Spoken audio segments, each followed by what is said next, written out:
The following is a presentation of the Championship Racing Network. Drivers, start your engines. Pull those belts down tight one more time, warm up those tires, hit your marks, and let's go racing, boys and girls. Nascar, Indycar, Formula One, Formula E, and NHRA Racing Talk. This is the Championship Racing Network. Now here is your hosts, Steve West and Matt Nicholson, with producer John Myers. Yeah, pretty much the gang is all here. Matt back from his little excursion. We'll talk to him about that here in a little bit. So with Matt Studio, myself, producer John on CRN Live on YouTube as usual. We're going to get into the greatest weekend of racing where we're going to talk about a major IndyCar penalty and the captain responding in a big interview. And why racing has big plans for this weekend and beyond. Hendrick Motorsports has signed one of their drivers to an extension. They want to keep these young guns locked up as long as they can, apparently. Haas F1 upset with the FIA, got an NHRA champion getting a brand new license. That and much more coming up on this Memorial Day weekend edition of CRN, where we want to thank all of the families of all of those veterans, men, women, of any branch that gave their lives in the service of this country. We do appreciate it so much because it was them that allow us to do this. Stay right here for more on the Championship Racing Network.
Four tires and 2 cans of fuel, and we're back to more racing action on the Championship Racing Network.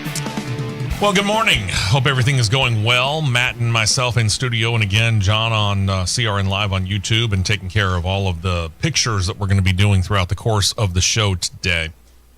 I wish I could start this show on better news, and obviously this is Memorial Day weekend, No doubt. which in and of itself is something, I get it. We get a 3-day weekend. A lot of people choose to go to the beach or do whatever it is that they do, but when you think about what this weekend stands for, it is sombering enough. And then, unfortunately, we got this news. And got to lead it off because she sent it to producer John. Ann, otherwise known as the wife of our good friend Chi-Town Mark, sent us an email. And this was yesterday, and I'm just going to read it verbatim. Quote, "I'm letting you know that Mark passed away today. Please share with Steve and Matt that he loved your show and the fact that he was able to participate in it and chat with his fellow racing enthusiasts. When he couldn't make it to the races, at least he had the show to look forward to. In case you are able to share it, I have attached a picture of him when he participated in the Richard Petty driving experience, which was one of the many racing highlights for him. He lived from 1956 to 2025. He also requested donations. Go to victoryjunction.org, which is that camp for children that have serious medical issues where they can try out new experiences. Camp created by the Petty family in honor of Adam Petty. And yeah, we do know about it, Ann. We've talked about it many times, and it's a great organization." And continues, "We found out on our honeymoon 25 years ago that Adam had passed, and we just started excitedly watching him in the Arca in the Bush series. Again, thanks so much for providing Mark with camaraderie that only race fans know." I'm at a loss for words. Truth be told. To be honest with you, I think that's an understatement. Yeah. Real big racing fan. Got to know him through the earliest version of this show. Mm-hmm. And we kind of found him and Rowdy out there at Talladega and got to know them. And we've had Chi-Town Mark on several occasions on the show in varying forms. Yep. So this is it's a big loss for Ann. Certainly our thoughts and our prayers go out to Ann and the rest of the family. No doubt about that. And, of course, it's a loss for us, too, because he's a good friend. Yeah, it's it's definitely going to be different for sure because, probably I'd say out of, everyone that takes in this show and watches us and every week, listens to us every week, mm-hmm. based off of my career, the hands down number one person that I always would ask, when you get back in the car. When are you getting back in the car? Yeah. And actually, sometimes when you have people that ask you those repetitive questions, it kind of you're like, it'll be when it'll be. He was different because you knew he genuinely cared about your career, mm-hmm. getting behind the wheel and doing what you love to do. Yeah. And it wasn't necessarily even just being behind the wheel. I mean, he was thrilled to death when I had the opportunity to go with you and do Talladega and do Atlanta and the driving mm-hmm. experiences there. But he was genuinely interested and excited about what it is that we do here on this show.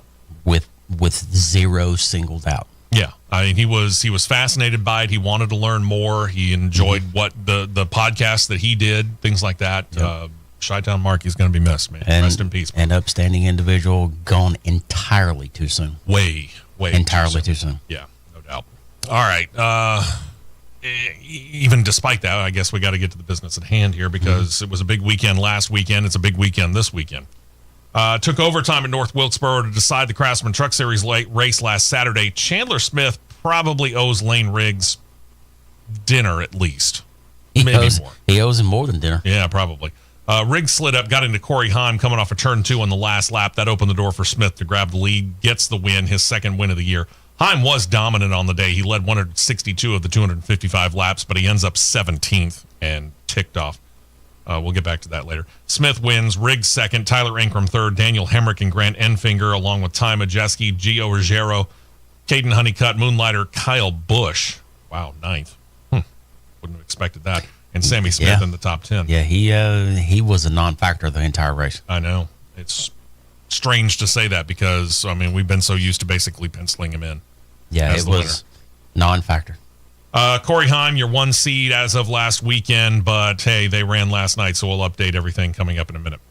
Round 2 of the Tokyo E-Prix doubleheader in Formula E That got rolling early last Sunday morning U.S. time, and while passing can be at a premium in Formula E, think Formula One, it wasn't really a problem for Nissan driver Oliver Rowland.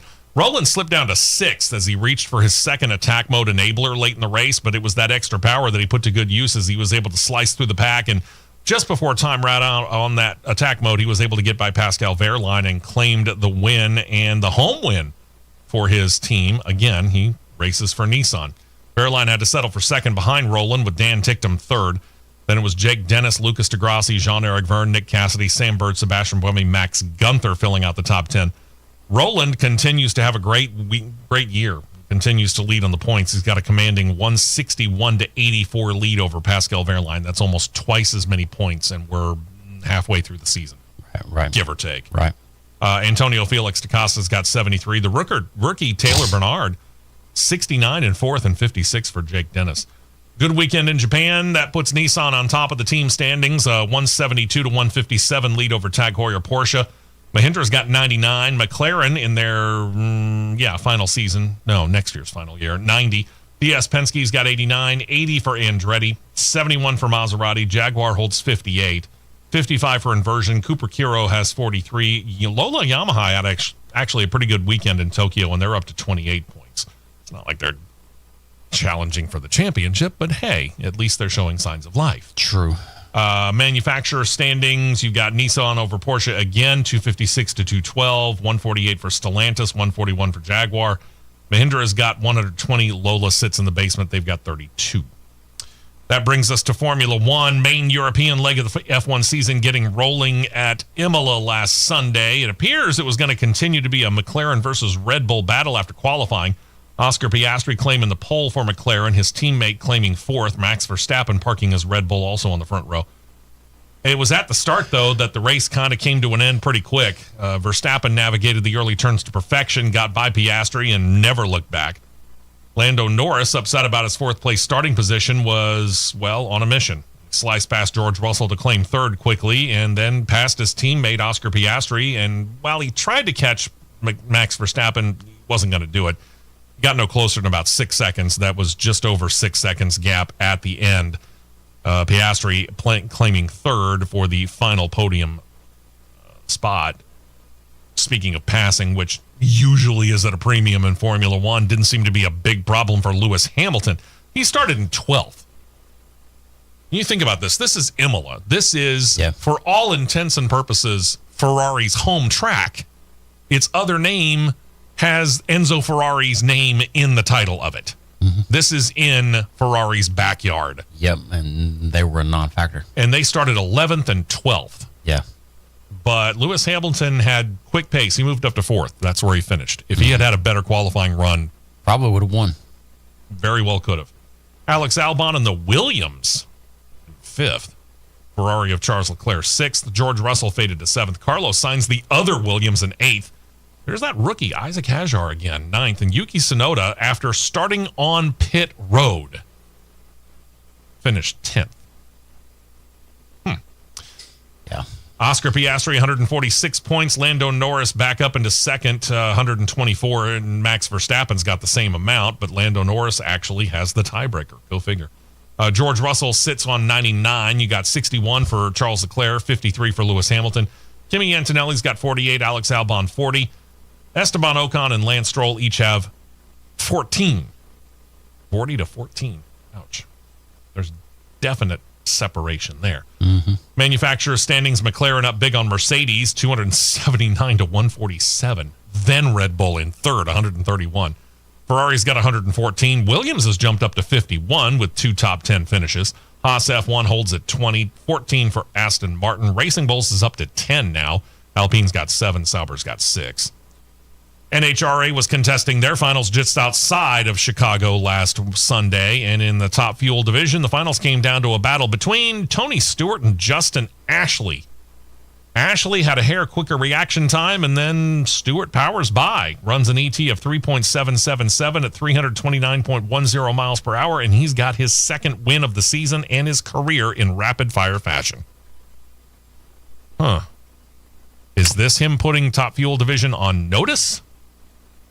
because when he was racing in the Cup Series and we got into summertime, as the temperature went up, he heated up. I don't know if you can word it that way yet, but he's doing what needs to be done from his standpoint, even though this is really first year and a quarter so far. Yeah. Eyebrows are raised. You know it. The John Force Racing teammates of Fast Jack Beckman and Austin Prock faced off in the Funny Car Finals. Beckman had the quicker reaction time. He gets the whole shot win. 3.935 ET, 325.77 miles per hour. This marks Beckman's second win of the year, 37th in his entire Funny Car career. Pro Stock Car took the event off. Pro Stock Motorcycle did not. Finals came down to a battle between, shock, Gage Herrera and Matt Smith. Want to guess who won? I'll give you 3, and the first 2 don't count. Herrera with an almost perfect .005 reaction time. That launches him to the win. 6.777 ET, 198.90 miles per hour. That's his second win, strangely enough. Only second win of 2025, but it's the 23rd of his young career. So in the standings with his win, Tony Stewart takes over the Top Fuel points lead. It's not big. It's 3 points over Sean Langdon. He's up 67 on Antron Brown, 99 over Doug Coletta. Justin Ashley sits 129 back. Funny Car standings, Austin Prox 51 over Jack Beckman with 83 points up on Matt Hagan. Paul Lee's 92 down, and 159 out of first is Ron Capps. Pro Stock Motorcycle once again led by, shock, Gage Herrera. He's up 8 on Matt Smith. 111 down is Richard Gadsden. Then you got Chase Van Sant, 173, and 175 out of first, Stevie Johnson out of the local area in Birmingham. IndyCar qualifying happened last Sunday, settling the first 4 rows, really. It showed a bit of a surprise as a rookie, only the 3rd rookie in the race's history, not counting the very first race, claimed the pole. When the Fast 12 was paired down to the Fast 6, Robert Schwartzman from the upstart team Prema, as I found out that's the correct pronunciation, grabbed the pole over Takuma Sato, who was running the race in a one-off for Rahal Letterman Lanigan. Outside of row 1 is going to be completed by Pato Award in his Aero McLaren. Row 2 made up of Scott Dixon in his Ganassi entry, and then Meyer Shank Racing's Felix Rosenquist. Another Ganassi entry, Alex Pillow. Row 3 will be David Maluka, Scott Lundgaard, Marcus Ericsson, and row 4 was to include, remind me on this, was to include Scott McLaughlin, Joseph Newgarden, and Will Power. Like I said, would have. Penalties that we'll detail in a minute put Newgarden and Power out, and Connor Daly and Alexander Rossi up into row number 4. Again, details coming up in the news. Sunday was also bump day, with 34 entries trying to fit into a 33-car field. Names vying for their Indy 500 lives: Marco Andretti, Marcus Armstrong, Renus VK, and Jacob Abel. In the end, it was the Dale Coyne Racing rookie Jacob Abel who could not make the show. He missed out by 0.4 of a second. That is big time. He did not have the car that was necessary to get himself into this 33-car field. No, it was, yeah, it had no speed whatsoever. Yeah, absolutely None. not. Race pace may have been different, but qualifying trim, not even close. Yeah, nothing to deal with it when it came to that. And then you get to the All-Star race, and let's face it, it's short track racing. It's North Wilkesboro. How big is North Wilkesboro? 6/10. 6/10. Thank you. And this causes tempers to fly generally, and let's face it, a chance to win $1 million versus, well, practically nothing for second place tends to make those fuses that much shorter, and then you add in a caution for, well, no reason. It's a promoter's caution. Mm-hmm. Drama did and can and did and will, and yeah, it ensued.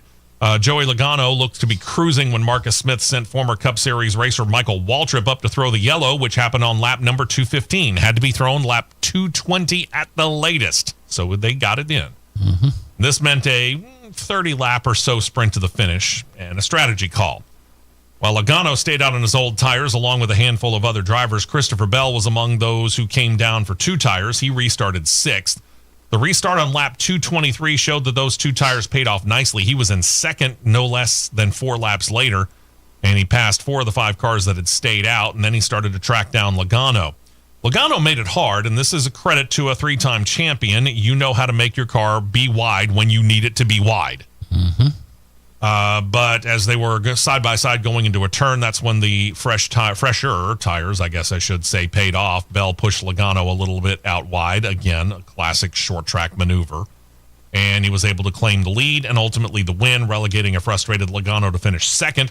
Ross Chastain third, Alex Bowman fourth, and Chase Elliott in the top 5. Rest of your top 10, William Byron, Tyler Reddick, Kyle Busch, Chase Briscoe, and Denny Hamlin. Obviously no points awarded, but big money. We'll get back to it later on, by the way, in the news.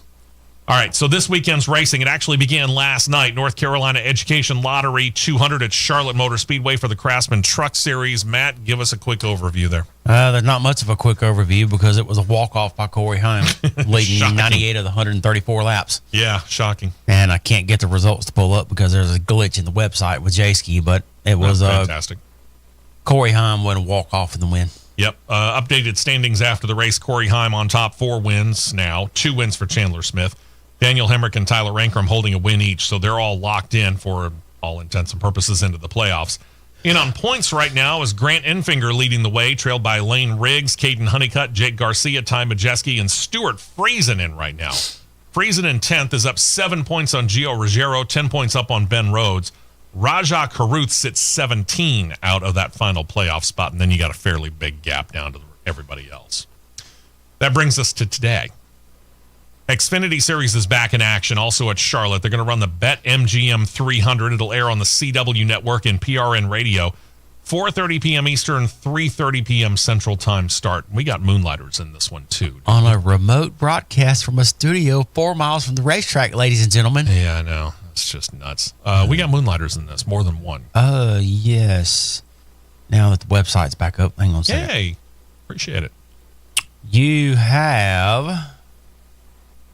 Your Moonlighters are, I don't know if you'd call this one a Moonlighter, Austin Dillon's in the race, William Byron's in the race, Chase Briscoe's in.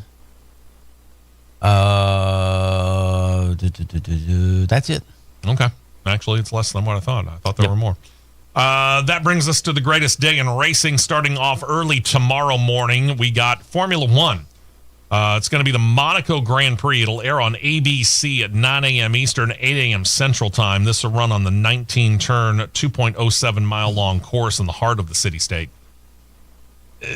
When it comes to qualifying, that's going to start in hour number 2 of this show. So about 40 minutes from right now is when qualifying starts. We'll keep you updated on it. What we do know is this, that after qualifying, the Haas of Ollie Behrman, after overtaking under a red flag condition in practice yesterday, going to get a 10-spot grid penalty after qualifying because apparently he passed Carlos Sainz after Oscar Piastri ran into a barrier bringing out the red flag.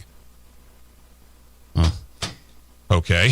Yeah. I mean, this is just the latest thing that Haas F1 has to be ticked off about. More on that coming up in the news. Then you got the greatest spectacle in motorsports, and producer John's going to put up the entirety. We've got 2 frames of it, the entirety of the starting lineup for the Indy 500 while we talk about this and, of course, what wraps up this particular edition of the race recap and schedule anyway before we get into the news. The Indy 500 air on Fox and IRN radio. It'll start at noon Eastern, 11 a.m. Central Time. Again, if you're watching CRN Live on YouTube, you'll be able to see the entire starting grid for the race. So you go from ABC, Monaco, to Fox for the Indy 500, and then Amazon Prime. It's their debut. Cup Series running their longest race of the year, Coca-Cola 600 at Charlotte Motor Speedway. The debut for Amazon Prime and PRN Radio. Start time 6 p.m. Eastern, 5 p.m. Central Time. So this is that one race where you start with daylight and you go well into the night. And it's the matter of making sure that you as the crew chief can help keep your driver on top of his car and not get behind it. Right. And those who do it the best have the best chance to win. Yep. Formula E and the NHRA are off this weekend, and not really a big surprise there. All right, in case you missed it, we had to say goodbye and a fond farewell to a great friend of the show, has been for a very long time, and friend to a lot of people on CRN Live on YouTube, Chi-Town Mark. You're going to be missed, brother, and for Ann and the whole family, we definitely send our thoughts and our prayers to him and to you as you go on into the future, and we hope that you remain a good friend of ours, as we will be constantly thinking of you. Yep. When we get back. Godspeed for sure. Godspeed indeed. When we get back, we lead off with Indycar. Because while penalties are not something unheard of, especially when it comes to things like the Cup Series, and heck, we just talked about a 10 grid spot penalty for Ollie Behrman in F1, we don't generally hear about it a whole lot in IndyCar. But woof, did one come down and it created a massive stir. We'll detail it for you when we get back. We will be right back with more on the Championship Racing Network.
To the track for more action on the Championship Racing Network. Welcome in. Appreciate you very much for joining us on this, the greatest weekend of racing, and of course, Memorial Day weekend.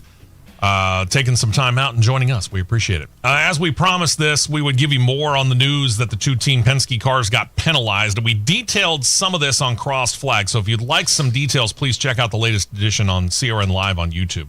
But a quick overview. Joseph Newgarden and Will Power are going to move from row 4 to the last two starting spots for the Indy 500 tomorrow because in post-qualifying inspection, the investigators, if you will, found unapproved changes to the rear attenuator. We'll get back to that in a minute. In addition to starting at the back of the field, the team strategists for Newgarden and Power were suspended, will miss the series' most famous race this weekend, and each of the teams got fined $100,000. Talk about the other shoe that fell the day after we got done with Crossed Flags. All right, rear attenuator. What is this thing? What does it do? All right, to give a good breakdown of what it is, there's an article that was released on motorsport.com. that gives a solid breakdown of how everything is. I won't go through the first part of it, but it's got a section of it that says, what is a rear attenuator? In order to understand, this is quoting from the gentleman that wrote the article, Bozy Todorovic. He's from Europe. I'm sorry if I butchered the last name, but named Bozy, everybody knows who he is. So close. In order to understand what transpired at Team Penske, we need to start with the function of the rear attenuator on an Indycar. This rectangular piece sits at the back of the car and is attached to the gearbox to where it serves two basic roles. Its primary role is to absorb in a crash impact and reduce the G-forces felt by the driver, and it also serves as a mount for the rain light assembly. The current base version of the rear attenuator was revealed by IndyCar in February of 2023, and the biggest upgrade to the part since 2016, as Dallara was able to improve their finite element analysis (FEA) tools and design a longer part that could reduce the impact to the driver, as noted by Tino Balili, director of aerodynamic development for IndyCar at the time. The whole concept is to try and bring the peak G's down and make them even lower and spread the crush over a longer distance. The attenuator is longer than the one that we have now. Dallara's FEA of crushing structures has gotten much better over the years, so they were able to model it much better virtually before it was taken to an impact test. The earliest batch of the rear attenuators that was released to start in the 2023 season looked different than what they see today in Indianapolis, as the smooth panels in question for Team Penske penalties did not exist yet. Okay. So they found something and they played within the rules. Yep. I mean, as we have talked about it, the old classic racing rule is you read the rule book for what isn't in there, not what is. Exactly. The attenuators went through a number of updates during the 2023 and 2024 seasons, with the first mandatory update coming in May of 23 that required teams to return the attenuators to Dallara in order to strengthen them internally after issues in races early in the season. Additional bulletins were released a couple of weeks later and instructed teams to remove the new attenuator and revert back to the 2022 version at the direction of IndyCar for the 2023 Indy 500. Teams were instructed to modify these older attenuators in order to fit mounting parts from the newer version. Okay. All right. Go down a little bit further. The new version of the attenuator saw its biggest change at the start of the 2024 season, as a mandatory update required panels to be bonded internally and externally. Remember those words there. In order to make the attenuator stronger based on FEA analysis. The bonded panels on the outside that are in question in the current Team Penske penalties first make their appearance, and it is the image sent here, as the attenuators are sent back to Dallara to have those panels added.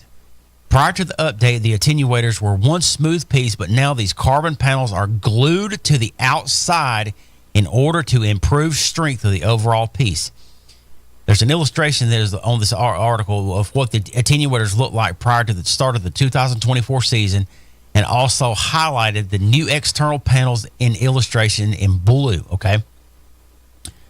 What happened at Team Penske, the next section of this article that was written. According to multiple sources that aren't authorized to speak publicly, Team Penske started receiving these updated attenuators back from Dallara in early 2024.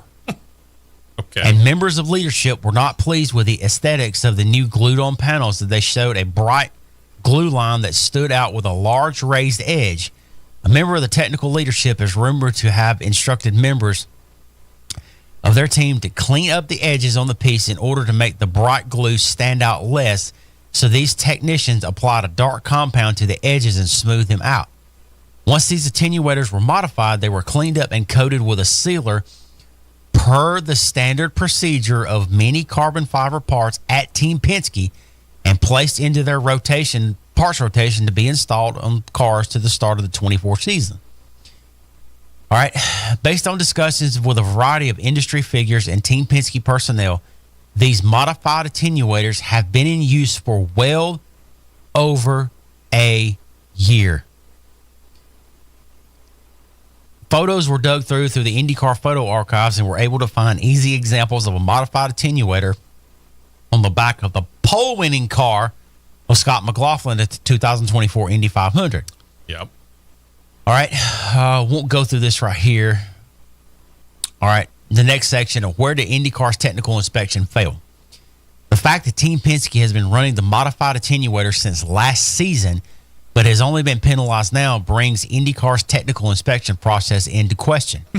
Yeah, it How does. did these parts get missed by technical inspectors so long if they were blatantly illegal? Well, IndyCar's technical director, Kevin Blanche, in a media session, well, there was a body fit violation on the rear attenuator, so as quick as this process happened, we ran them through tech. We got everybody in line, and then the right near the end or prior to qualifying, they decided they would just pull out of line. Hence back to something that probably will be detailed shortly of something Roger Penske said in an interview. Mm-hmm. He was clear about that. Blanche did not elaborate on their discovery, but according to reports from the track, the 12 car was sent to pit lane after passing through technical inspection, but the 2 car was eventually stopped for the modified attenuator. At that point, the 12 car was rechecked and found to have a similarly modified part.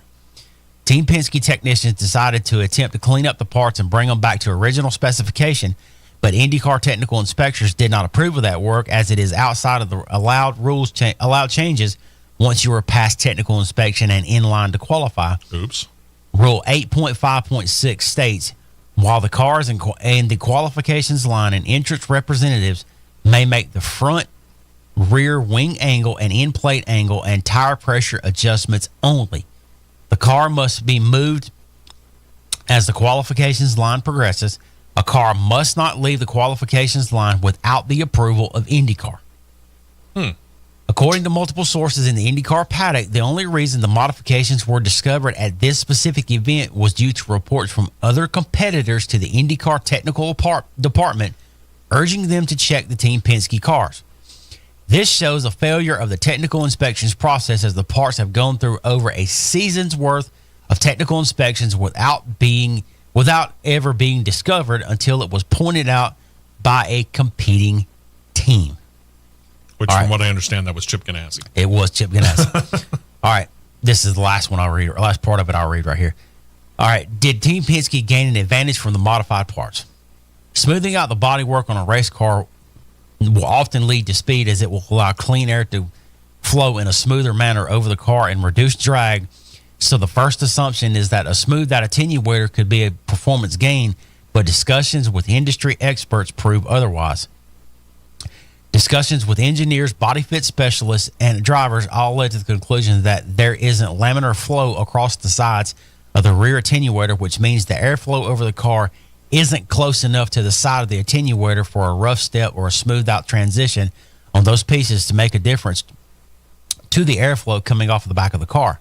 The fact that the modified attenuators were found on road courses, as shown in images above in this article, also appears to corroborate these theories, since that the modified parts were installed outside of ovals where drag isn't a focus as much as we see it at places like Indianapolis. All right. So let's try and unravel this a little bit. Yeah. Because Wednesday, the other shoe fell. More like the other boot. Yeah, and it was a heavy one, too, with a steel toe. The captain, the man himself, Roger Penske, he came out and announced that he had released not one, but 3 executives from Team Penske, effective immediately. And they included longtime president Tim Cindric, along with IndyCar managing director Ron Roseski and IndyCar general manager Kyle Moyer. Yeah. And here's the thing. None of those 3 were just those titles. They were involved in several different things within the organization on the IndyCar side. So that was big news number 1. After that, Roger Penske, who, remember, is dealing now with the second problem in 2 years, because at the beginning of last year, they had the push to pass situation that affected specifically Joseph Newgarden, when apparently they left it in unlimited mode, they say by mistake. And he had to clear egg off of his face because of that. And now he's clearing egg off of his face because of this. So Penske said he called for a team owner meeting after he fired the three. And that was an online call, lasted about 20 minutes, where he fell on his own sword. He took responsibility for his team's actions. He is the owner, after all. One of the other owners talked to the Associated Press after the call, seemed satisfied with the results of the meeting, and said that there was no call to kick Team Penske entries out of the race. As for Arrow McLaren team principal Tony Kanaan, he added, quote, what he did in firing three people, it's a big deal. I think everyone recognized how big of a deal this is to Roger, and now it's just a question of how to move on and how to make sure that Tech does not miss these things again. The fallout of the Penske penalties and the subsequent firing of the three executives has led IndyCar officials to begin to explore how to govern the series going into the future because, let's face it, Roger Penske owns not only Team Penske, but the Indianapolis Motor Speedway and the IndyCar series, which led many to wonder if there was a conflict of interest there. Rival teams have been complaining ever since Roger did buy the track and the series about favoritism. They were worried about it for Team Penske. Employees, read the inspection people, appear to be afraid of any repercussions should they come down too hard on his race team for any infraction, whether it's real or perceived. The other teams also claim to have numerous pictures of Team Penske racers that had the same modification that prompted the cars of Newgarden and Power to start at the back of the Indy 500 field tomorrow as we air live. You talked about it. There are pictures at road courses and such. And if you take a look, because Joseph Newgarden's winning car from the Indy 500 last year sitting in the Indianapolis Motor Speedway Museum, it has the same modification. Pole car has it too. There you go. This brought in Doug Bowles. Now, Doug Bowles is the president of IndyCar since just back in February, and he said, quote, we want to ensure that we have an officiating entity that has no liability for folks to say that it's got an influence from Roger Penske. We've been working very, very hard to create an officiating entity, and by that I mean race control and tech inspection, and an entity that is completely removed from anything that has to do with Penske Entertainment or Roger Penske or the Indianapolis Motor Speedway in the IndyCar series. Bowles also noted that the infraction was not caught previously because being a part that is prohibited from being altered in any way by the teams by the rule book, they rarely check it because changes could easily upset, he says, the racers' abilities, and the inspectors have been assuming, therefore, that no alterations were going to be made. Bowles noted this, quote, our team and tech does not, on a regular basis, look at those attenuators. And this is one of those parts that was not looked at until it was seen on Sunday. Is that a miss? Absolutely, it's a miss. NASCAR, which is owned by the France family, does not field its own team. Formula One, governed by the FIA, and while the F1, Liberty Media owns the commercial rights to the series, neither Liberty Media, F1, nor the FIA field a team. Same goes for the NHRA, the IHRA, IMSA, or Formula E. The owners don't field a team. IndyCar is the outlier in this case. Bowles finished out the press conference by noting this, quote, I started hearing it on Monday from team owners that it had no real performance impact, something that backs up what you had just read just a moment ago. And the reason it hasn't been overlooked the past several years, as much as we scrutinize the things that we do know have a performance impact, is because it does not give them any kind of a gain. I'm not making an excuse for the fact that the rule was violated. In fact, you should see in the decision we made on Monday that we took it seriously. It is a safety element. Of course, they still have to race tomorrow. Yeah, I can see why it was taken like it is, because that being a key part of the safety element of the car, absorbing the G-forces and rear impact. Yeah. If in the chance that something that was modified on the attenuator was to fail and said driver gets seriously injured, I can see where that goes back and where it came down like it was. Yeah. I can fully see that. Absolutely. As we noted, Team Penske has to roll on because the Indy 500 is tomorrow. So with the three of them out, and as I noted, they've got more than just their titles on the line, they have to have replacements. Plus, there's the thought about how does Roger Penske deal with this on a personal level? Yes, he did fire the three people, but he's also, let's face it, not a low-profile kind of a personality. So we'll talk about that when we come back. We will be right back with more on the Championship Racing Network.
We're back to the Championship Racing Network.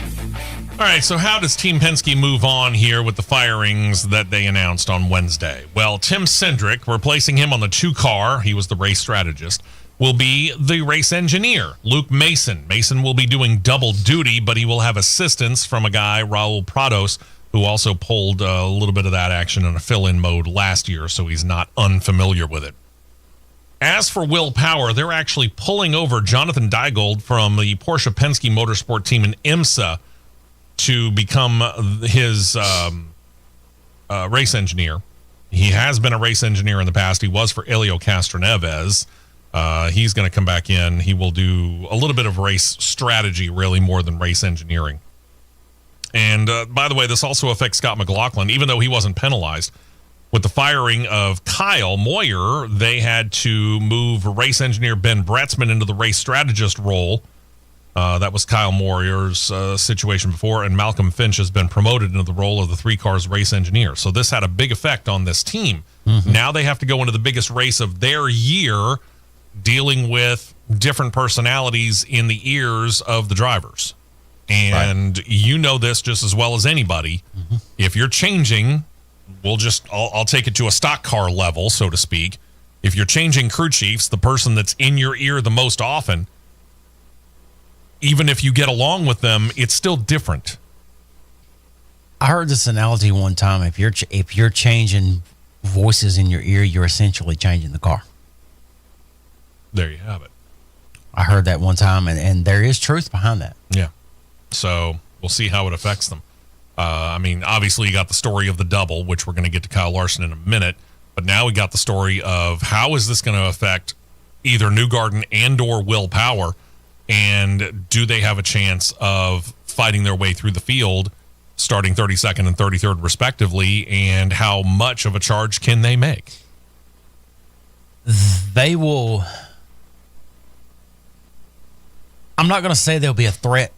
I'm going to say they'll be in the picture, because you would be insanely dumb to say that a Penske car would not be in the picture at the Indy 500.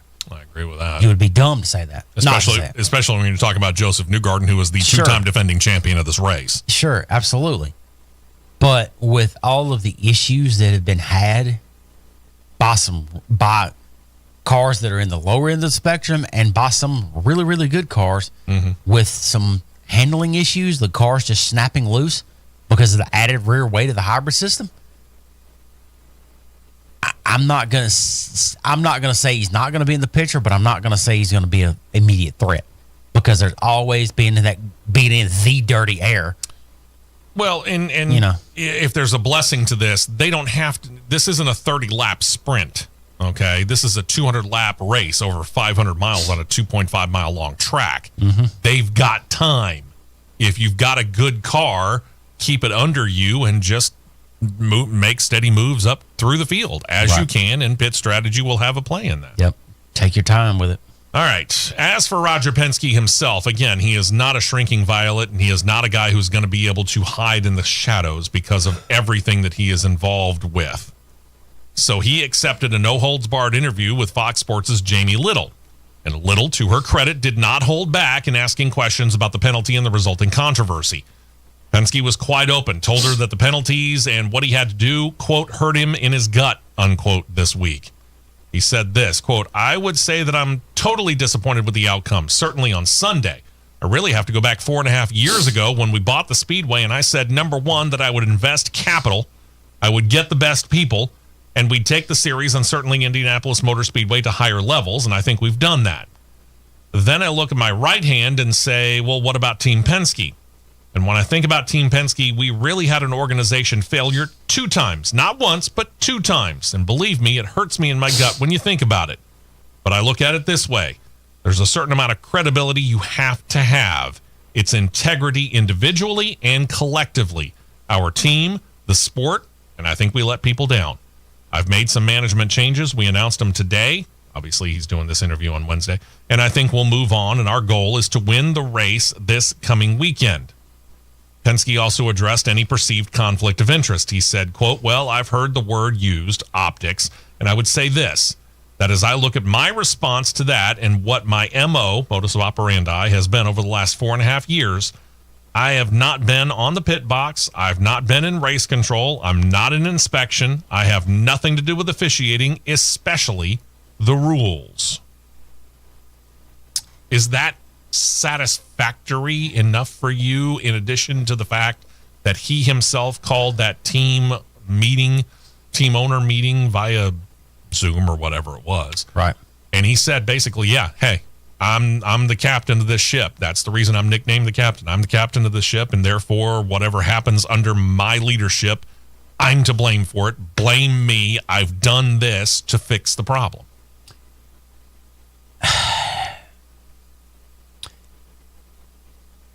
What he said about it, being on pit box, race control, inspection, etc., that is pure absolute truth.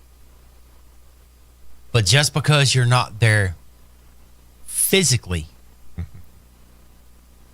does not mean that there is some form of an influence that is within one of those spectrums, if that's a fair way for me to word it. Not saying that it is there. Well, let me be clear on that. Not saying it is there, but you can legitimately see where others have that question mark. I'm pretty sure it would be the same way if Jim France owned a team that was going within Cup, and then all of a sudden, poof, here they are up front winning races, and everybody's going, okay. what's going on here? Yeah. Are they getting by with something? You can see where those question marks are raised at. But by him taking the immediate step, like, hey, I want to talk to every team owner on the spot ASAP. This time we're going to be digitally. We're going to meet via whatever, Zoom, phone, whatever. Where you can see my face and know that I'm dead serious about fixing this.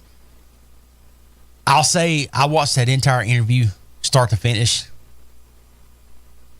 I've gained more respect for Roger Penske. I respected him plenty. Yeah, there was a heck of a lot of respect before that. But I've gained even more by him being as open and straight up and not batting an eye at any single thing that was asked of him about it. Yeah. And him being straight up with what he has done and is doing to be more corrective and be more transparent. And I honestly think to where they have more transparency is there is a total, complete inspection team, just like Doug Bowles was saying, that is a separate entity away from any single affiliation dealing with IMS. Roger was saying IMSP, IMS Productions, IndyCar, Indianapolis Motor Speedway, whatever. Penske Entertainment. Doesn't matter. I totally agree with that. And give me a rule book. Let me read up on it. I will happily go be a chief official. Well, and you said, I think, a very important word that specifically NASCAR, but also Formula One need to take very much into account. Absolutely. Transparency. Are you listening? Roger's being very transparent. He is. Very. Got to give him that. Let's get to the brighter side here, since we can wrap up this before we get to the end of hour number one. Following qualifying, and for only the third time, as I noted in the recap earlier, that, again, not including the very first Indy 500 where everybody was a rookie. But since the race began, for only the third time, a rookie is going to lead them to green. It's Team Prema's Robert Schwartzman. He set a fast enough time last Saturday to be part of the Fast 12 on Sunday, then advanced to the Fast 6. Very heady company for a guy and a team that's making its IndyCar debut this year. Schwartzman has dual citizenship. He's racing initially under the Russian flag as he was coming up through the ranks, but when Russia invaded Ukraine, he switched to his native Israel and has been racing under their flag. He was born in Tel Aviv. Not only is the first Israeli native to start an Indy 500 to lead the field, the last rookie to claim the pole, you got to go back to 1983. Teo Fabi. Before that, the only other one to do it was Walt Faulkner, and that was 1950. Now, if you're sitting here thinking, well, wait a minute, that guy that we keep talking about, Tony Stewart, he started on, he led the field to green in his rookie year of 1996. Yes, he did, but he didn't claim the pole. He was slated to start third. Pole sitter Scott Brayton crashed his car on carb day, final practice. He had to go to a backup car. What does that mean? You go to the back of the field. Second place qualifier Ari Lyondike ended up failing post-qualifying inspection. Ask Will Power and Joseph Newgarden about that. Back of the field. That put Stewart on the pole, quote unquote, but he didn't earn it himself. So no, that one doesn't count. It's also history for Team Prema, as they're the first ever first-year team to claim the pole, well, since Mayer Motor Racing. Mayer Motor Racing? Ooh. Saw their driver Tom Sneva claim the pole in 1984. It's been a long time. But I will say hands down that him getting the pole in his first ever oval start, really good feel-good story. Absolutely. And double amazing because, again, this is a team that is coming in fresh. This is their first year. It's his first year. It's his first oval. Yep. And then one cool thing, too, it was in between before the Open started last Sunday that they Brad Gilly and Doug Rice was doing PA at North Wilkesboro, and they come over to the PA and was talking about how Schwartzman took the pole. There was a pretty loud ovation at Wilkesboro. Nice. It was real loud ovation. Very nice. But to you, absolute morons on social media. God, and that's how I'm gonna word it. The keyboard warriors out in force again. When they do the front row and each person has their respective country flag sitting on their car. Yeah. To you, I've jackasses. And there you go. I'll put it out there. They sit there and complain and going, I hope I don't have to see a picture with the Israeli flag. Shut up. Yeah. Is that his fault that he was born in Israel? No. Is he a good racer? Has he earned his spot? Yes. Shut the heck up. I mean, lock your aunt's basement door and sit down there and play on your computer a little bit more because it's all you're good for. That's pathetic. Yeah. I would love to play what Tony Stewart said about keyboard warriors, but I can't because of the language that he used. Yeah. But I 100% agree with it. Yeah. Lock yourself in your mom and dad's basement and do us all a favor and shut up and go away. That's pathetic. Let's finish it up here. As for the driver attempting the double for the second year in a row, Kyle Larson, he's kind of mired in the middle of the pack. He qualified 21st. He'll actually start 19th with the power Newgarden penalties. His qualifying run, first one on Saturday, prompted him to tell media, quote, I don't like qualifying here, but he forced a smile before he added, quote, the runs just get sketchier each time you go out. Again, you go qualifying trim. This is literally for all out speed. They have a qualifying trim. They have a race trim. They're not going to do 234 necessarily during the race. Now, in drafting, you can, but solo, if you were all by yourself in race trim, you're probably not doing 233, 234. Race trim, they're running mid 220s. There you go. So after his team made a couple of adjustments to his ride, he went back out, ran quicker, not enough for the Fast 12 on Sunday. Not enough but also more than enough, by the way, to not have to participate in the bump day session. So he said afterward he didn't know exactly what the team did, but it, quote, cut through the wind a little bit better. Summing it up, quote, it was good to go faster. His initial run was a 4-lap average, 230.053 miles per hour, put him 16 of 17 cars that had taken a run at that point. After adjustments, he pulled a 4-lap average, 231.326 miles per hour. So now the team had all week to get his car into race condition, see if he could work his way up through the field. Reportedly yesterday on Carb Day, he actually raised some eyebrows with his performance. So it'll be interesting to see what, if anything, he can do in that 17 car. And on a very, very light note yesterday, they had what they called the Weenie 500, which this is not anywhere near 500 miles. It was 2 laps, 5 miles. Where all 6 of the regional Oscar Mayer Wienermobiles made their way to Indianapolis, and they took part in we'll call it a race. These things don't go fast. If you know what I do during the week, on Thursday, I did a segment on this particular exhibition and talked about these vehicles as much as I could. These things are based upon a GM heavy truck W30 chassis. It's got a big motor. I think it's the 6.2 liter V8. It's got close to 400 horsepower, close to 400 torque, but you're riding around in a very heavy vehicle that has literally the aerodynamics of a brick. Maybe worse. These things were doing 60 at best 70 at best. Yeah. Probably more 60 to 65. And after 2 laps, each of the ones had a little representation of the dog of their particular region. The Slaw Dog was the one for the Southeast, and that was the one that claimed the win after 2 laps. Slaw Dog, Chili Dog, New York Dog, Southwest Dogs. Yeah, Sonoran, I think is what it was called. Something like that. And a Seattle Dog for the Seattle, Northwest. yeah. So, Chicago Dog, I think. Yeah, a very neat, kind of fun little exhibition sort of thing, and it certainly grabs the attention that allows Oscar Mayer to play with the fact that they are now the official hot dog of the Indianapolis Motor Speedway. But I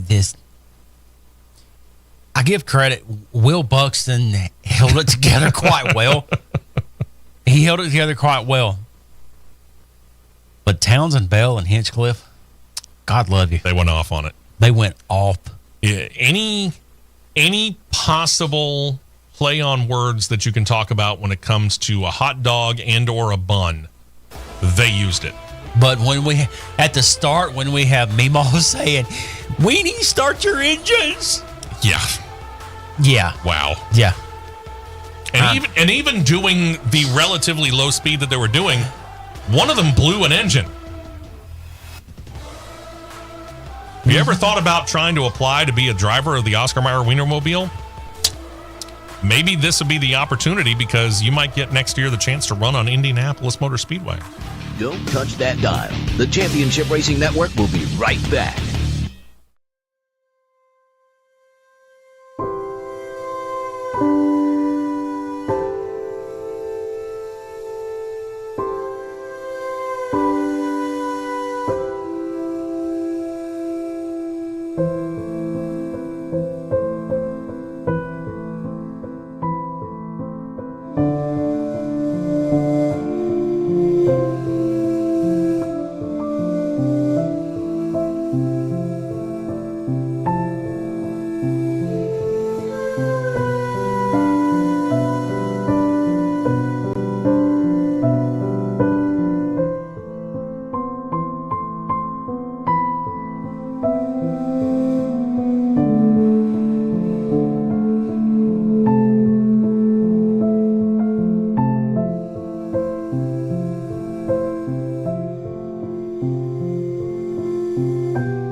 Tires and 2 cans of fuel, and we're back to more racing action on the Championship Racing Network. All right, let's switch tension here. We'll talk NASCAR first and foremost, and just the overarching NASCAR. I put it that way because Tuesday, right after we got done with the recording of our latest edition of the Cross Flags podcast, the Hall of Fame voting panel got together and determined the class of 2026.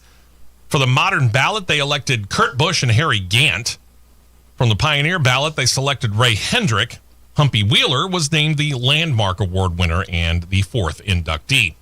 For the record, Busch and Gant both claimed 61% of the votes. Keep in mind, you don't have to have, like Major League Baseball, the Baseball Hall of Fame, you don't have to have 75% or more. You just have to be the 3 top vote getters.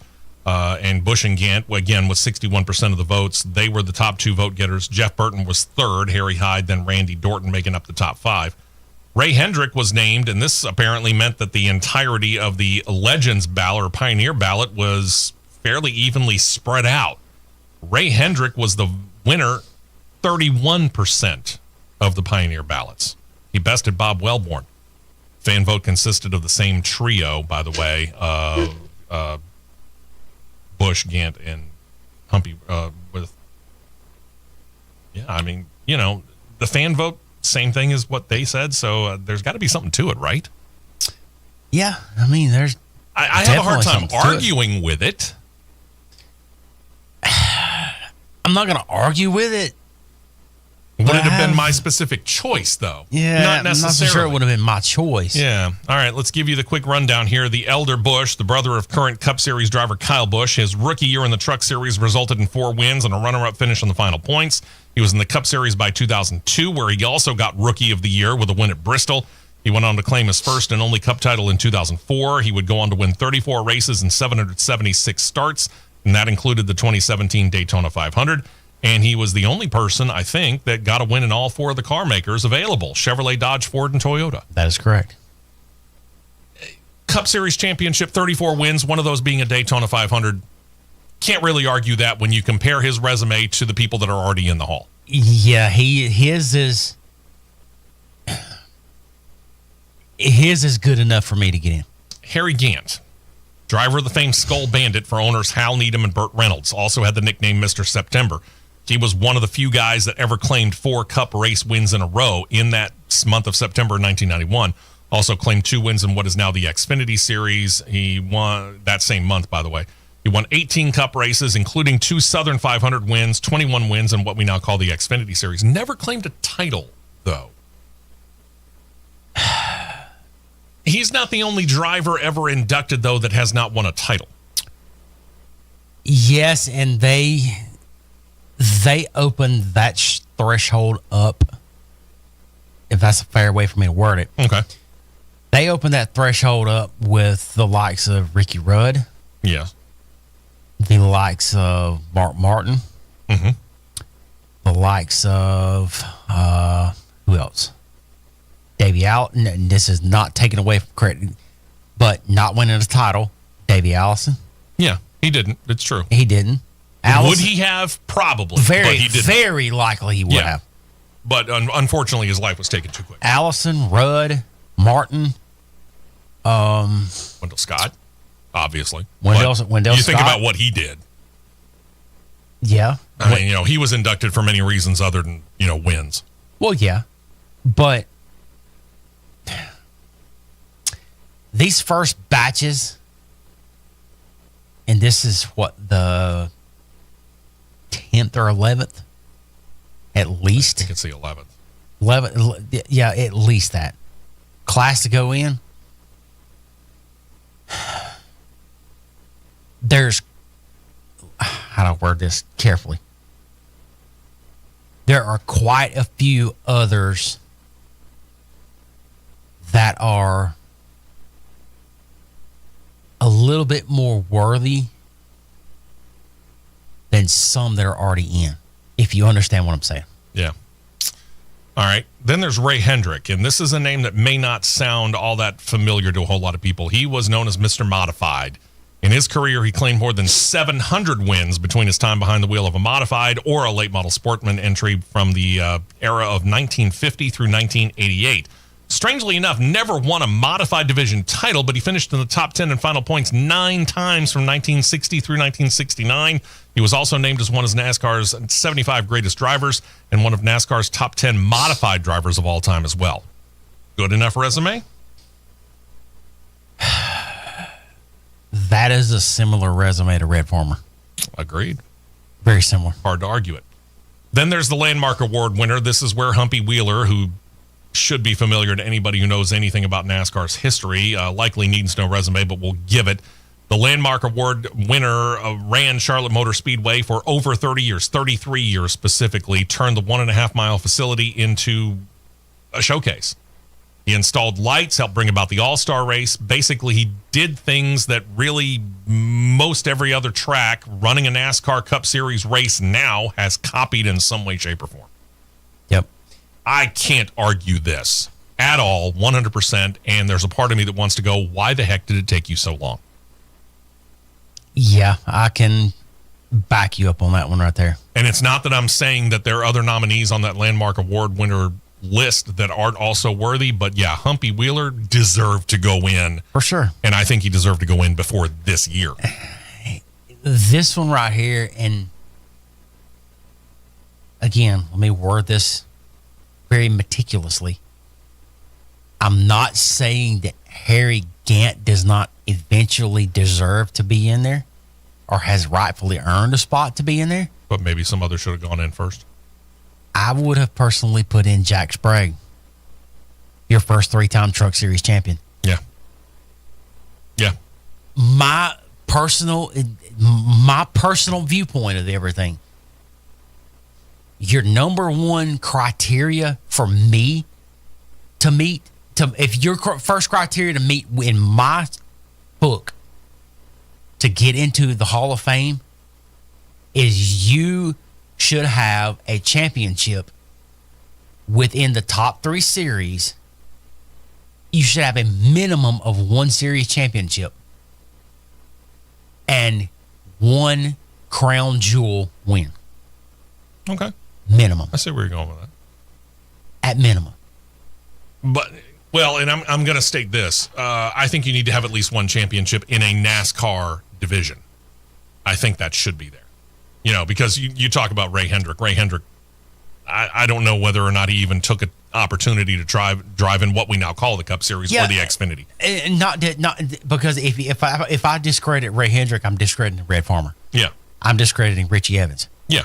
I'm discrediting Mike Stefanik. Jerry Cook. Yeah. Mike Stefanik. Yeah. Okay. I'm not taking away from their accomplishments nor discrediting what they did on the racetrack.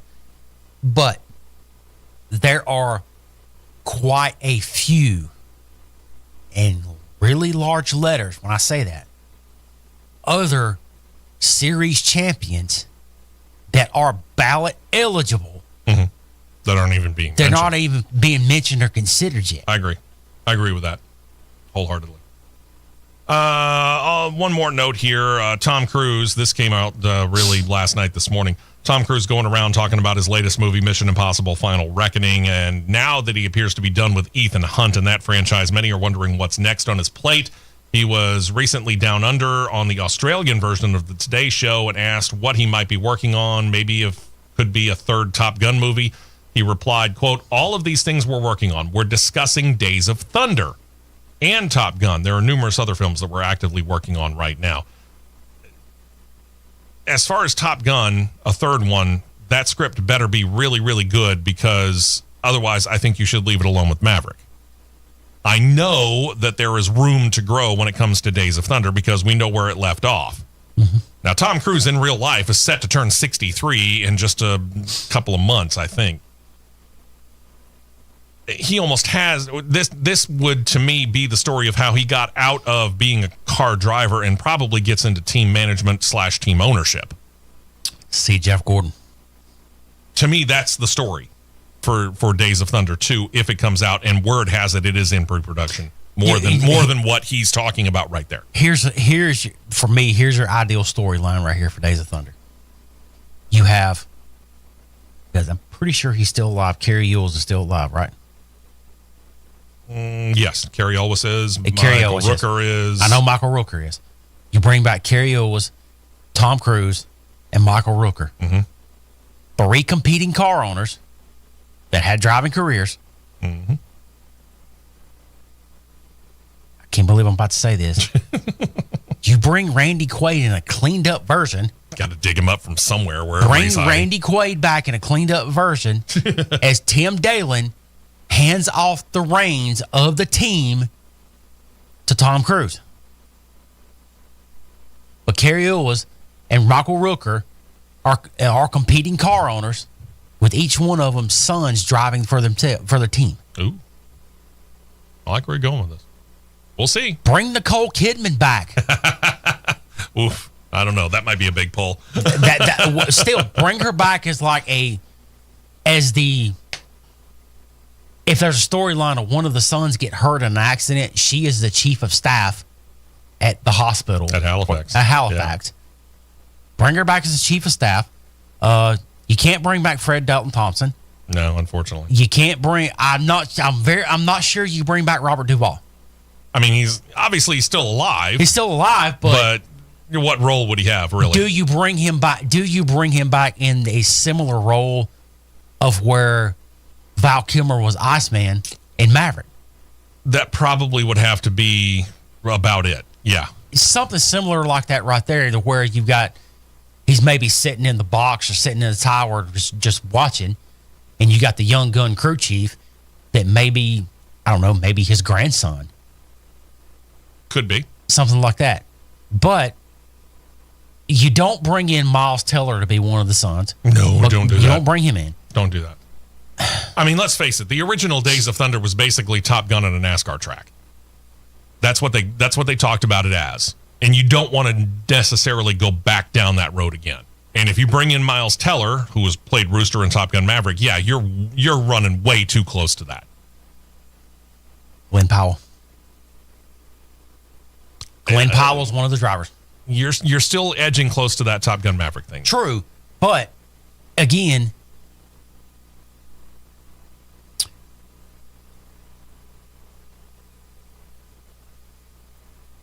we're going all entertainment round. What's Who are you thinking? What was he in? John Riley.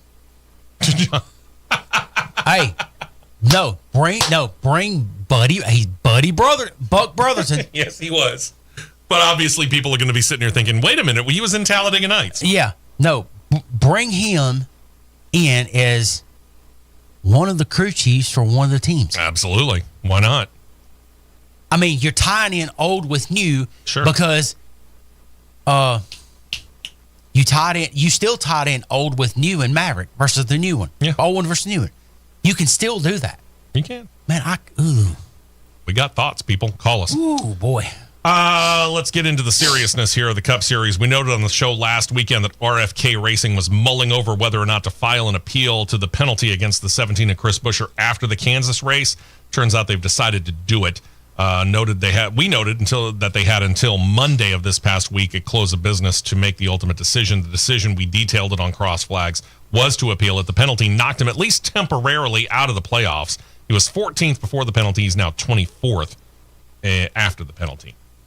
After the All-Star race, Joey Logano was asked about the battle with Christopher Bell at the end of the race, said that he felt he had the fastest car, but when Bell and some others grabbed two tires from the final caution and he stayed out, he said he just couldn't get enough of a gap, admitted that if he could have gotten back up to Bell, he would have tried to bump and run, but he just couldn't get there. Afterwards, saying that he felt that Bell ran him up against the wall.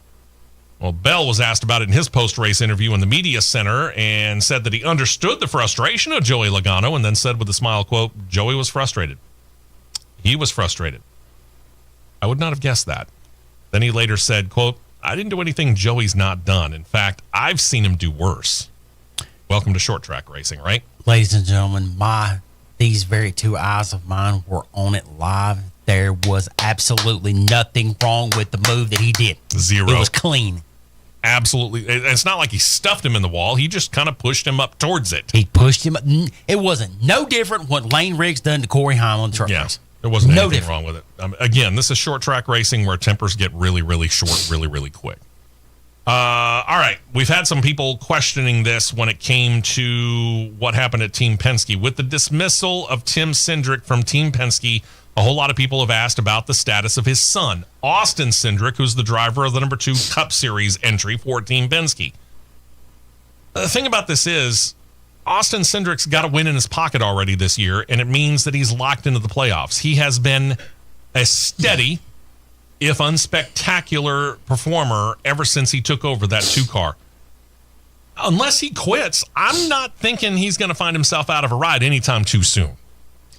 His resume is good enough to where he's got some leeway. And his overall performance this year, from last year to this year, has picked up immensely because they have him back with a voice that he had in his championship year in Xfinity back in his ear this year with Brian Wilson. Mm-hmm. And you see the difference in how the team has picked up on a week-to-week basis. Yeah.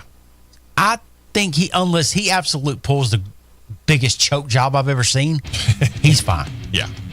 So don't worry about Austin Cindric. Yeah, his dad may be gone, and that may be one sort of, quote, golden parachute that would have made him landing outside of Team Penske maybe a little bit softer. But Roger Penske is going to do what's best for the team, and Austin Cindric right now is not hurting that team. in any way, shape, or form. Either the 2-car or his Cup Series arm. So, yeah, Austin Cindric's just fine. We'll talk Hendrick Motorsports next. Stay right here for more on the Championship Racing Network.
Only, and back out to the track for more action on the Championship Racing Network.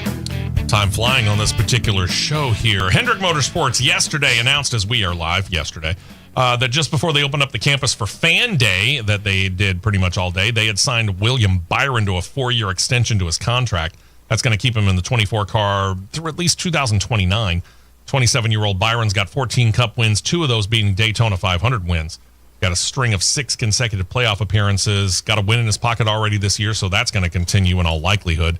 Byron's been a Hendrick Motorsports lifer. He signed with the organization at 18 years old in 2016, was called up to the Cup Series in 2018, where he claimed Rookie of the Year honors. He's made the playoffs almost every year since, and in addition to his 6 consecutive playoff appearances, he's made the Final Four the last 2 years running, so he's shooting for a 3rd straight title attempt this year. This makes absolutely all the sense in the world.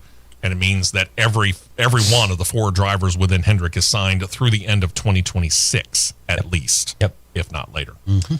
RFK Racing had their own fan day, as all the shops did yesterday, as we are live again on Saturday morning. RFK Racing took time out of their own fan day, announced a multi-year partnership with a group called Trimble. It's a global leader of technology for construction, transportation, and more. They're going to adorn the 60 of Ryan Preece at Nashville. Then later on the year, they'll be on the hood of the 17 of Chris Buescher, and state that in the coming years, they'll expand out and not only be on the hood of those 2 cars, but on the 6-car Brad Keselowski sometime next year. Then there's NY Racing. This is that part-time organization that runs just select races throughout the course of the year. But they have added 2 more to their limited slate. They plan to run driver J.J. Yaley in the number 44 Chevrolet at Nashville. And then the championship weekend at Phoenix, same driver. They got a boost in to help out in that effort from the Fanatics Sportsbook. In addition, the fans that are of a mind to anyway, Fanatics will be offering exclusive items for fans in relation to those 2 races that has to do with, well, betting. So that's why I say, if you're of a mind to. To me, if you're betting on racing other than horse racing, you're crazy. Yeah. But that's just me. Let's see, another part-time. Well, Yaley's not going to be in the car this weekend. Let's start there. Yaley not going to be in the 44 car this weekend for the Coca-Cola 600, but the NY Racing number 44 is going to be there. And they've got 23-year-old Derek Kraus in the car for this weekend. Oof. Sponsorship from Western States Flooring. This will be his first Cup Series start this year. He made 6 starts last year. His best finish came at Vegas, where he finished 28th in a run for Cowlick Racing. Between J.J. Yaley and Derek Kraus, and don't get me wrong, I like Derek Kraus. Young kid, a little raw, got some rough edges. Between the 2, though, I might have gone Yaley just for the veteran presence in a 600-mile race. Ooh. Yeah. I would have too, but just me. John Cohen seeing the check mark. The check, I mean. That's it. Western States Flooring coming in. Derek Kraus gets the ride. Another part-time team, Garage 66. They're talking their plans for the remainder of the year in 2025. Owner Carl Long told media he's planning on a handful of races through the remainder of the year, and they've run 3 so far. They have plans now to run Nashville, Chicago, and the Brickyard, with more possible. Long got to talking to the racing experts site and said, quote, "We're trying to put together an engine lease to go to Daytona, to Talladega, and to Atlanta with a plate motor." Long noted that Chad Fincham is slated to drive at Nashville. Josh Balicki is set to be behind the wheel of the 66 at Charlotte. Tomorrow, he will also drive Chicago and Indianapolis. Who they would get to drive at Talladega, Daytona, and or Atlanta is not yet known. He's available. Just saying. All you got to do, put this logo somewhere on the car. I like super speedways. Put this logo somewhere on the car. Just saying. If you didn't know it, the Netflix documentary Earnhardt debuted this week. It's a 4-part series. So far, the first 2 episodes have dropped. Next Thursday, the last 2 will. Concentrates on the racing career of the famed Intimidator, with flashbacks to his early life with his father Ralph, some of his personal life, interviews with children Dale Jr., Kelly Earnhardt Miller, and Ralph, and of all people, the third son, Kerry Earnhardt, showed up late in episode number 2. Along with some Cup Series competitors, most notably Darrell Waltrip. They had a massive rivalry in the mid-1980s. Again, I watched the first 2 episodes. This is 100% no holds barred. Yep. Okay, this is not... It is a love story about Dale Earnhardt, but it is not going to hold back the warts that were on his life as well. Yep. No, I agree. I watched the first 2 last night too, and it was something. Yeah. So if you get the opportunity, if you got Netflix, it's definitely a worthy see. As of Wednesday, Charlotte Motor Speedway officials announced that very few tickets remained for tomorrow's Coca-Cola 600. We noted on the show last weekend, Indianapolis had been in a similar position. They sold out the remaining tickets by the end of the weekend. So no blackout in Indianapolis for the Indy 500. That's nice. Really didn't have to worry about that in Charlotte because Fox was going to show it anyway without blackout. But Charlotte gets to host the longest race of the Cup Series season. They are going to have a full 40-car field. Track officials said they expected to announce a sellout before the weekend began, and they officially announced it yesterday. And I'm interested to see this difference between Fox production versus Prime. Yeah, I'm looking forward to it. Honestly, I really want to see how this is going to do. Yep. And then one quick note here with the lawsuit that just won't die. The Race Team Alliance has filed a motion with the North Carolina court asking the court not to include the other 13 Cup Series teams in the suit. This motion claims 3 reasons. 1, the other 13 teams signed the charter agreement, which formed the basis for the lawsuit. 2, that the other 13 teams do not meet the legal standards, Rule 19, of involvement, and 3, including the other 13 teams, would just result in a longer process that would likely spill into the 2026 season and past the intended trial date of December 1st. I don't blame them. I would have done the exact same thing as well. Yep. So smart move on their part. Yep. To the Xfinity Series, where Richard Childress Racing has announced an extension of their partnership with the partner Boot Barn, largest Western wear and work retailer in the U.S. Boot Barn's new deal is going to see Austin Dillon get into today's Xfinity Series race at Charlotte with the brand on the hood as a primary sponsor. Company will be on the hood of the number 3 Cup Series Chevrolet for the Mexico City race, too. It's not a bad-looking car, either, if you get the chance to look at it on CRN Live on YouTube. Yeah, the red and black, that's good. Yeah. Then there's Connor Zilich. After experiencing a hard crash at Talladega, which caused him to sit out the Texas race a couple of weeks ago, got a medical waiver, by the way, from NASCAR to remain eligible for the Xfinity Series playoffs. He's going to be back in the car this weekend in full force. Now, what do I mean by that? Well, turns out he's doing double duty this weekend. So not only is he coming off of a back injury, he's going to try and run 900 miles of stock car racing this weekend at Charlotte Motor Speedway. He'll race the Xfinity Series race today and is planning on running the Coca-Cola 600 tomorrow. He noted that this race weekend is the one that he's been most looking forward to, saying, quote, "Charlotte is my first race in my hometown. A lot of my family going to be there this weekend, so that's exciting for sure. It's going to be special for me to go there and race for the first time in the Xfinity car and also double up and race the Cup car. I think the Xfinity Series race at Charlotte's going to be really good for us, considering how well we've done on the intermediate tracks this year. We've just got to continue to build upon what we've learned throughout the season and hopefully have a good run in the Jarrett Chevrolet at my home track. He will be in his number 88 Chevy for Junior Motorsports. That's the Xfinity car. And then tomorrow, as we air live again, he will be in the Trackhouse Racing number 87 in the Coca-Cola 600. This is a car that is well suited to the 1.5 mile tracks that we used to call the cookie cutter tracks. Yeah. Yep. Connor Zilich, though, is not all that well versed in this kind of track. And coming off of having a back injury, I don't think I would want to be running one of those lead sleds known as a Cup car that bounces higher than a basketball sometimes at Charlotte with how the track is gained characteristic like it has now. So it's rough. Who would be his backup? Justin Allgaier?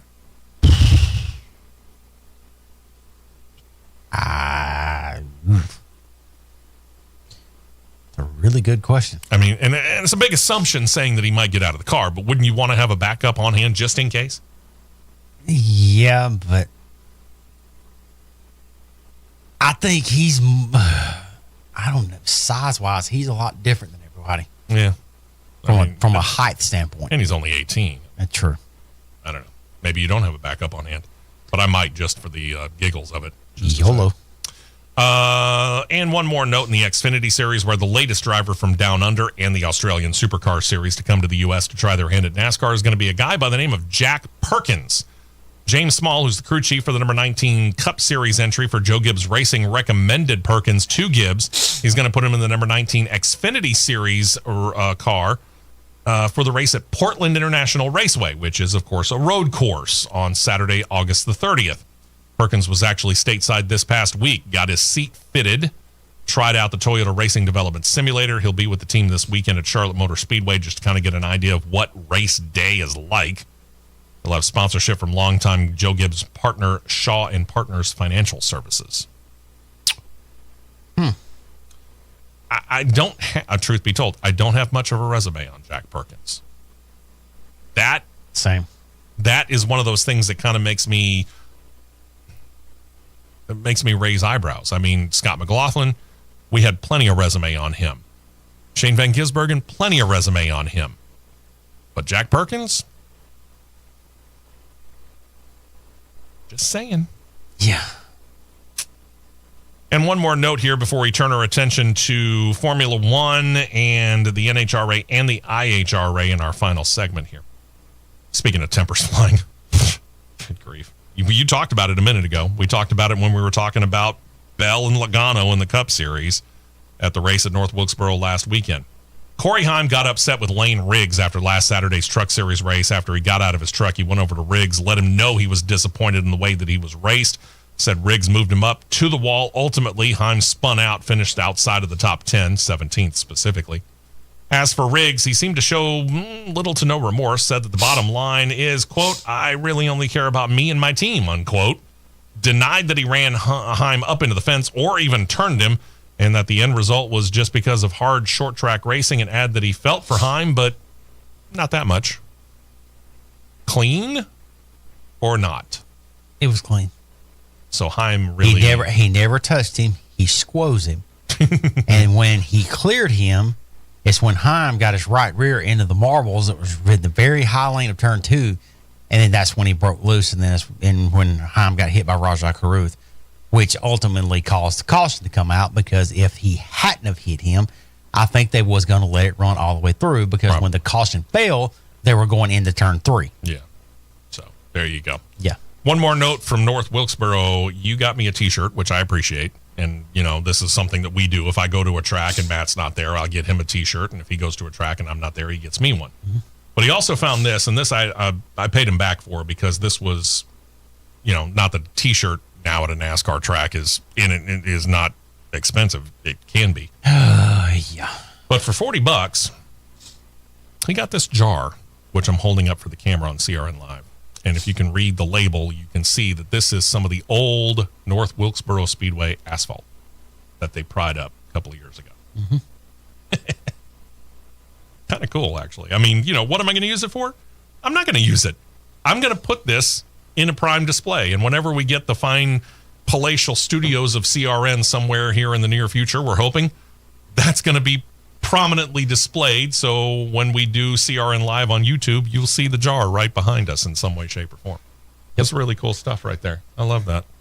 I mean, just to have...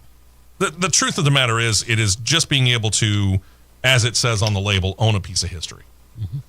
Because, you know, of all the tracks, you know, I love the fact that they brought back Rockingham. Don't get me wrong. Mm-hmm. But you and I had the chance to go there. And we saw how good that track was in its base form. The skeleton was still in good shape, even if the skin was pockmarked and had problems. North Wilkesboro was not. North Wilkesboro had a tree growing up through the media center. Yeah. To which now the media center is a refurbished, remodeled equipment barn outside of turn 4. I kid you not. So, yeah, the transformation of North Wilkesboro is nothing short of amazing. I've seen it in 2 forms. I went up there one year when Mom was living in the Carolinas, took the drive up over Thanksgiving holidays to go find the track, and saw it, and it's for what it can be worth. It's ran down form. Mm-hmm. To see it from that compared to what I saw last weekend is nothing short of impeccable. Yeah. Fantastic job by Marcus Smith and everybody at SMI. And, you know, to the likes of Dale Earnhardt for getting that process started, because he was really kind of a catalyst to make sure that got rolling. And I caught wind, too. They're finally going to do a rescan for iRacing. Thank God. Come on, brother. All right. When we come back, we'll turn our attention to Formula One. They are qualifying, unless I miss my guess, so we'll give you an update on that, update you on the news. We got some IHRA and NHRA news to talk about as well. Stay close. We'll be back after this. We will be right back with more on the Championship Racing Network.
Fuel only. Go, go, go.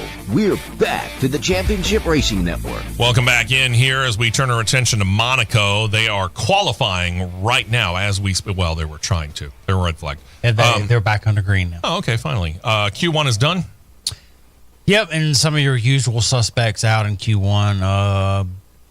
Gabriel Bortoletto, Oliver Behrman, Pierre Gasly, Lance Stroll, and Franco Colapinto out in Q1. Okay. Yeah, not really a big surprise that those were the ones that were out, unfortunately, for Ollie Behrman, because this has been a trying couple of weeks for Ollie Behrman.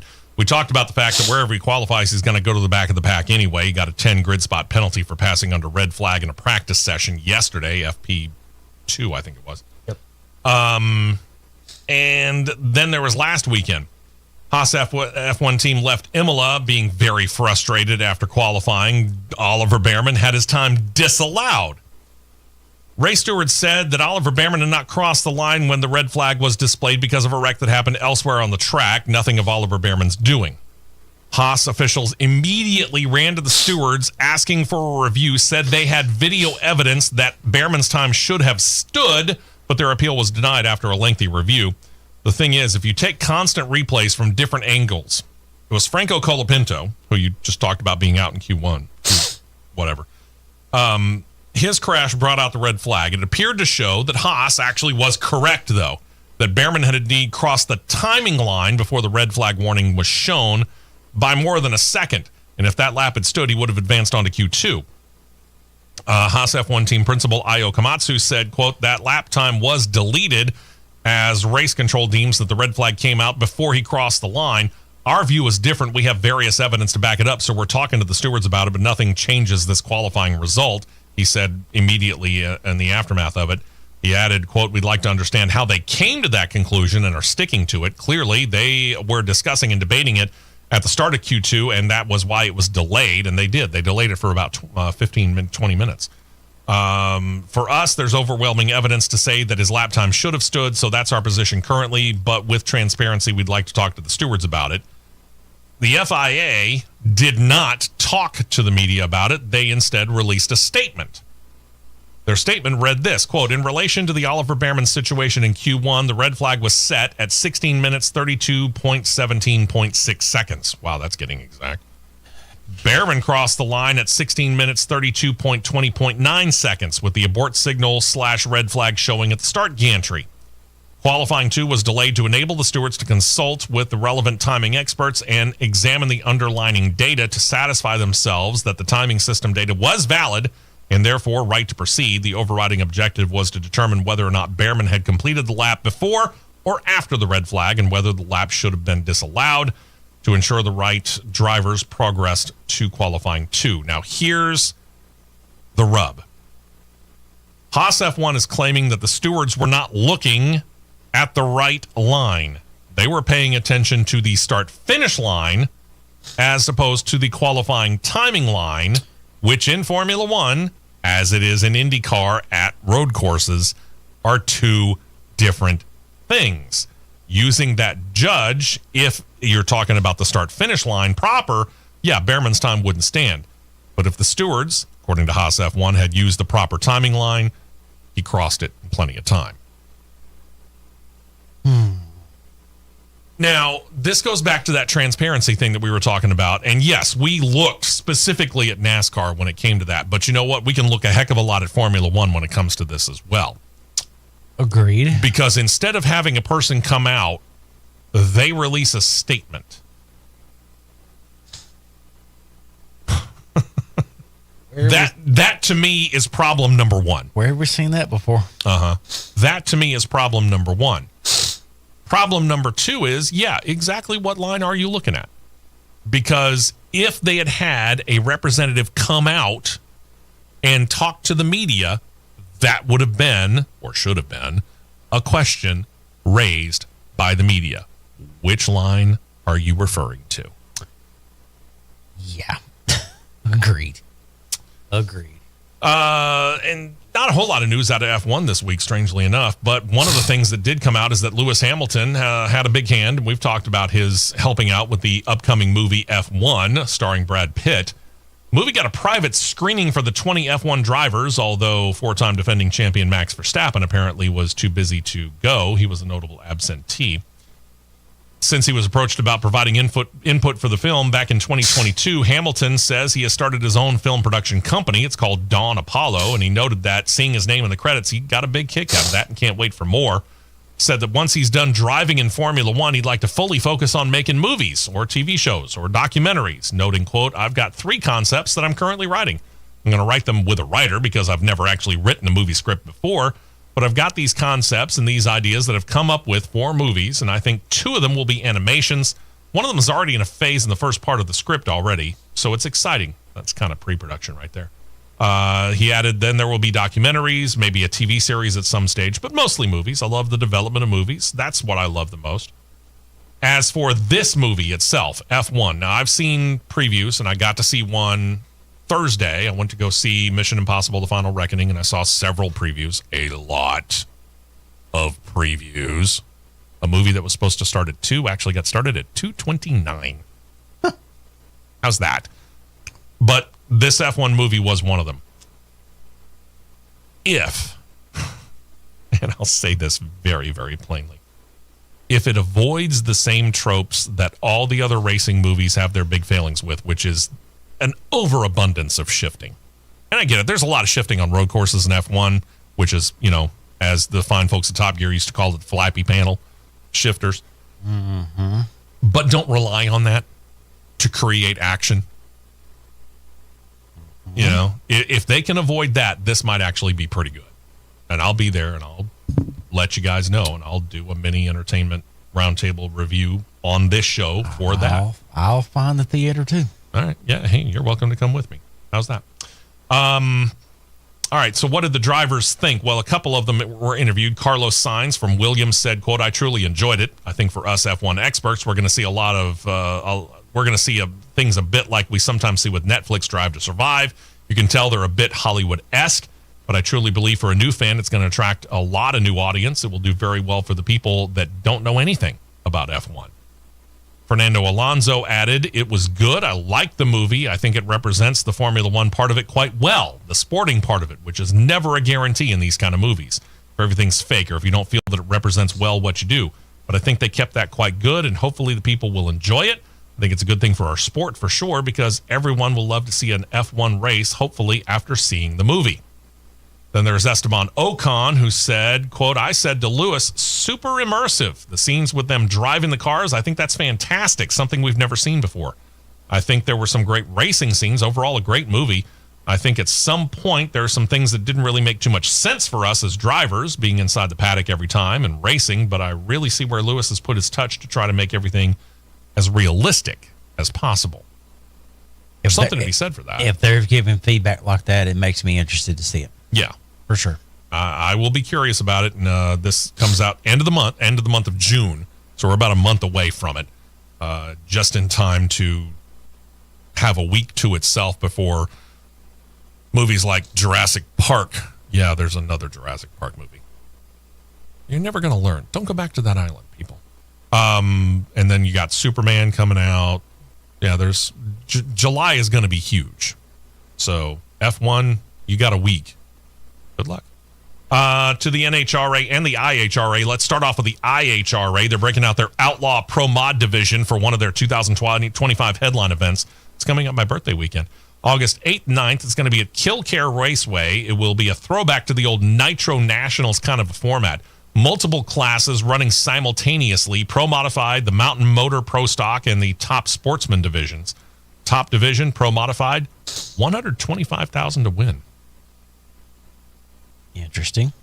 That's why we're talking about the IHRA. They are stepping their game up this year. We'll keep an eye on it for you. As for the NHRA, the Midwest Nationals in St. Louis has a new entitlement sponsor, and it's Napa Auto Parts. It's a multi-year deal. This now makes the 14th annual edition of the race the, quote, Napa Auto Parts NHRA Midwest Nationals. It'll happen in the countdown to the championship. The weekend is September 26th through 28th at Worldwide Tech Raceway at Gateway. Tickets, by the way, on sale now. Not that we're necessarily salespeople for them, but it's worth noting. And then there's this lady, Julie Natas. She claimed the 2023 Top Alcohol Division title. She bested Tony Stewart for that honor. She sat down to follow Smoke up into the Mission Foods Drag Racing Series. She's now got her Nitro Funny Car license. This, by the way, adds to her Nitro Top Fuel license. She earned that about a year ago. Then she began practicing for a Funny Car license test just after the Gator Nationals weekend earlier this year to begin the 2025 season. She got into a Del Worsham Funny Car, made 5 passes that week. On her second day of testing, pulled down a 319-mile-per-hour pass at 3.94 seconds. It's pretty good right there. However, she noted some helmet problems. She said it slipped a little bit, caused some visibility issues. That's not really a good thing. She said about it, quote, my helmet wasn't used to that much kick at mid-track. I had to borrow helmets from both J.R. Todd and Antron Brown to keep us on schedule while ordering a new, tighter helmet for the next session. All right. You're the racer of the group here. And we've talked about the difference, for example, between Top Alcohol and Top Fuel, Nitro Top Fuel. And it's pretty vast in the grand scheme of things because Top Alcohol Dragster, yeah, it's got a pretty good kick, but it's not going to go really more than 200 miles per hour. I think about the top speed that we figured was about somewhere in the 170s to 180s. Top Alcohol? Or what was it? Top Alcohol is 240, 240, okay. Whereas you're 100 miles per hour faster in a Nitro Top Fuel. Well, a comparison, you could say it would be like Top Alcohol car would be like being kicked by a donkey. And Top Fuel and Top Funny car is like you're being kicked by a Clydesdale. Ouch. So using the old helmet, not necessarily good? No. I don't think I would want, if I've got 11,000 horsepower in my right foot, I don't think I would want my helmet slipping even a fraction of a centimeter. Would you have thought, though, obviously she didn't think about it, would you have thought about wanting to get a new, tighter helmet just for the test? Would that have come to mind? You would think the helmet that she would have now would be plenty tight enough. That's what I'm asking. Yeah, that's what I'm asking. I mean, you would think that. Yeah, I don't know. It's kind of strange. That's something you can't have afford to slip and cause your line of sight to be affected. Nope. Sheesh. Yeah, I know. After the Gator Nationals, practice continued at Arizona before she joined with several funny car teams who were testing at Lucas Oil Dragway in Indianapolis this past week. This gave her the requisite number of passes that she needed to make, and when she pulled off a straight line run of 3.96 at 315 miles per hour, that was good enough for NHRA officials. They granted her funny car license officially. Worsham, J.R. Todd, Blake Alexander, and Austin Prock were all on hand, and they witnessed and signed off on her license. She is expected to make her funny car debut sometime later on this year. Says she wants to move up to the Mission Foods drag racing division sometime in 2026. She'd like to do it on a full-time basis if the sponsorship can be there. That's the important part to her. There is a line right here that other series need to take note of. Mm-hmm. If you're going to have someone going for a top level license, there should be other competitors there to witness and sign off on it. Fantasy ARCA Menards series. That is not a discredit to the series by no means. No. There have been and are some really good shoes in that series. But some of them that just because Uncle Joe or Grandpa Bob or Dad Billy threw the check out there to get the seat doesn't mean you can use the car as a pinball. Yeah. But unfortunately, too many do. Because really, fantasy was not affected by last weekend's race at North Wilkesboro. We're not going to give you a Fantasy League update. We will do that next weekend in the aftermath of the Coca-Cola 600. One more time here, and going back to the top of it, and I'm just going to read the email that Ann sent to us, which specifically said that our friend Chi-Town Mark has left us. She wrote this. I'm letting you know that Mark passed away today. This was yesterday, specifically, as we air live on this Saturday. He passed away Friday. Please share with Steve and Matt that he loved your show and the fact that he was able to participate in it and chat with fellow racing enthusiasts. When he couldn't make it to races, he at least had the show to look forward to. In case you're able to share it, I have attached a picture of him when he participated in the Richard Petty driving experience, which was one of his many racing highlights. The camper, by the way, behind him, he named Josie. He lived from 1956 to 2025. He's requested memorial donations to go to victoryjunction.org. It's a camp for children who have serious medical issues, and they can try new experiences. The camp created by the Petty family in honor of Adam Petty. We found out our honeymoon 25 years ago. Adam had passed away, and we just had started excitedly watching him in the ARCA and Busch series. Again, thank you so much for providing Mark with the camaraderie that only race fans know. Chi-Town Mark, Godspeed. I'll end this show with a line Buddy Baker used. It's not goodbye. It's see you later.